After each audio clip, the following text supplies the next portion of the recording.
Os santos são sinais da presença do ressuscitado na história. Hoje, dia 30 de setembro, celebramos São Jerônimo.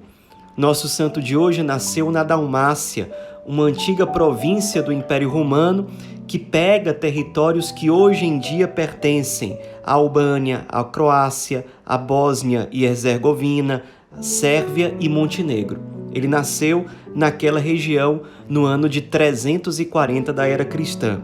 Seus pais eram católicos, porém nunca tinham batizado o filho e ele permaneceu pagão ainda durante muitos anos. Embora tenha sofrido uma influência bastante positiva do cristianismo de forma geral. Seus pais não eram tão ricos assim, mas ele era filho único.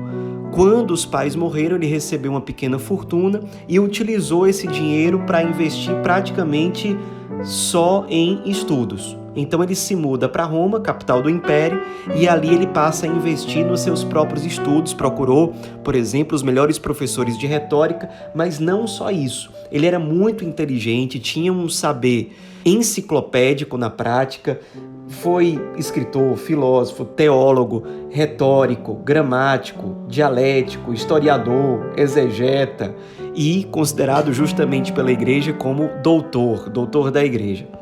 Era realmente um homem muito culto. E ali em Roma, ele foi aos poucos aprofundando a vivência da sua fé cristã, até que pediu o batismo e com 25 anos de idade, ele foi batizado pelo próprio Papa Libério, que era o Papa da época.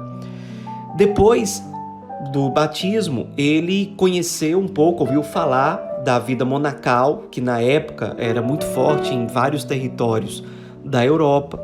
Ele ficou sabendo, por exemplo, de uma comunidade de monges que havia na Gália, região onde hoje fica a França. Especialmente chamou a atenção dele o fato de que aqueles monges tinham uma dedicação especial ao estudo das Sagradas Escrituras, o que sempre o atraiu muito. Então ele foi para a Gália e ali ele teve contato com esses monges e acabou que ele mesmo fundou uma pequena comunidade monacal dedicada principalmente aos estudos das Sagradas Escrituras e de outros livros que já faziam parte do cristianismo. Essa comunidade se instalou na cidade de Aqueneia, que era uma cidade da Gália. Ele passou alguns anos ali, mas ele era de um temperamento, de uma personalidade que não era muito de ficar parado no mesmo lugar.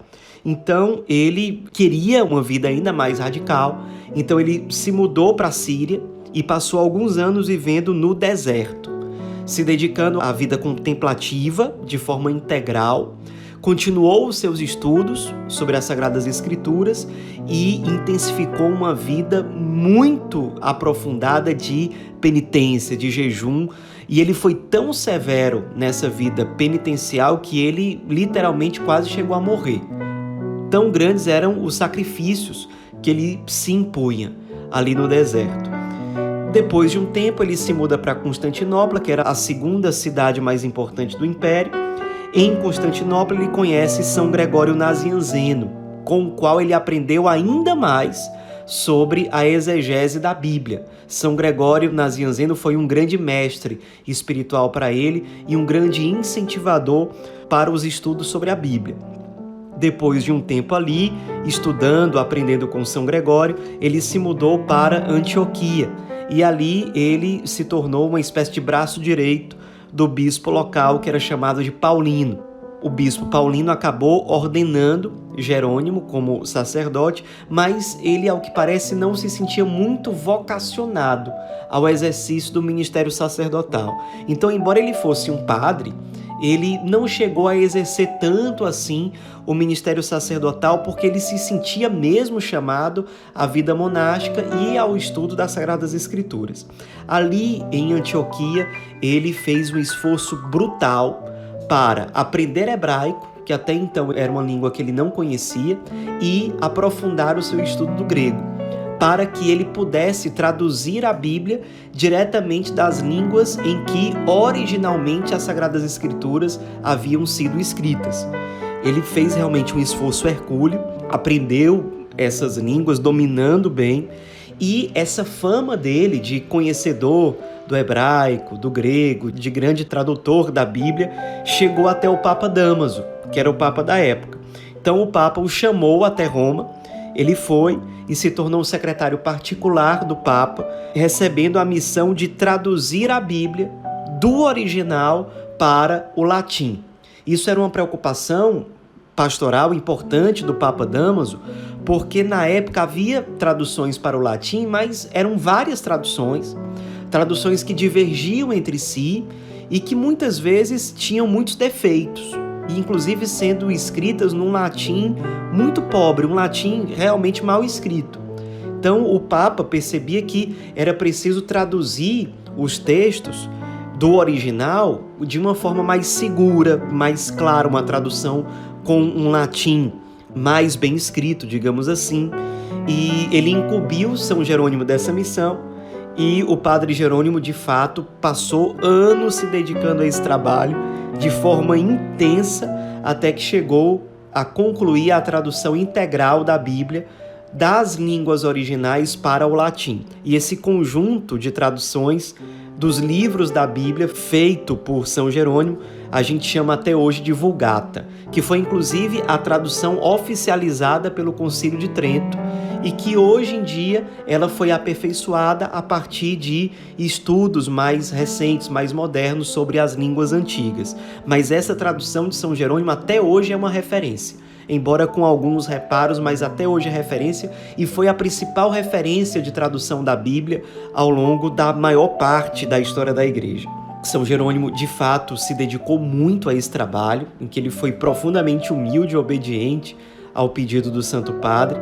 Até mesmo para a sua sustentação material, ele teve que meio que pedir esmolas, e senhoras ricas de Roma o mantinham financeiramente para que ele vivesse sozinho como um monge, mas estudando e traduzindo as Sagradas Escrituras. Depois de um tempo, ele não gostou mais de viver em Roma, ele nunca se deu muito bem com algumas intrigas que havia ali dentro de Roma, então ele decide se mudar para Belém. E em Belém ele morou durante vários anos. Santa Paula, que era uma santa de lá, muito amiga dele, tinha fundado um mosteiro e permitiu que ele morasse lá naquele mosteiro, onde ele continuou o seu trabalho de traduzir as Sagradas Escrituras, de estudar as Sagradas Escrituras. Sobre elas, São Jerônimo tinha um amor tão grande pela Bíblia que ele chegou a dizer o seguinte, ele deixou por escrito: Cristo é o poder de Deus e a sabedoria de Deus. E quem ignora as Escrituras ignora o poder e a sabedoria de Deus. Portanto, ignorar as Escrituras sagradas é ignorar o próprio Cristo. Ele, de fato, dedicou sua vida a esse serviço. Muitos santos beberam da tradução que ele fez das Sagradas Escrituras, muitos cristãos ao longo dos séculos. É um santo que justamente é considerado um dos maiores doutores da Igreja, especialmente dos primeiros séculos do cristianismo.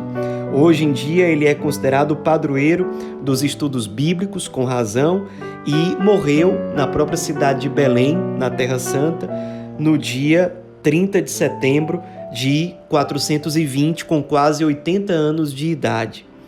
Nos inspiremos na vida desse grande santo que marcou de forma tão impactante a história da Igreja.